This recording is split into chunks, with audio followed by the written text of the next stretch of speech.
Hi, LJ Laval here. Have you ever come across a word that you're reading on the internet and you wish you could just right click it and hear how it's pronounced, like this? I'm going to show you how to do it in a few seconds. Stay with me.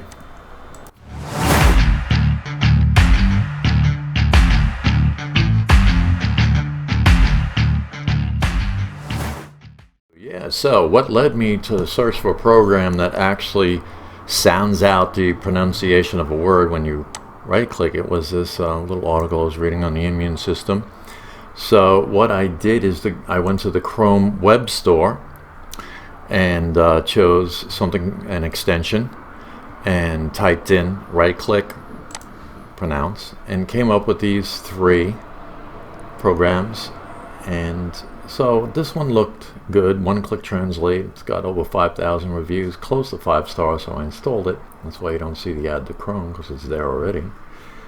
And so what I did after the installation was right click the word and click translate into English. Now I don't need a translation to a different language, but I want to hear how it's pronounced. So they have the little speaker icon here. Hover it and you'll see listen, and click on it. Hematopoietic. Hematopoietic. There you go. Now I know how to pronounce this word. It'll make you so much smarter, or seem so much smarter. And you are welcome. Thanks for tuning in. Remember to subscribe for other cool videos. Thanks. I'm LJ Laval. Bye.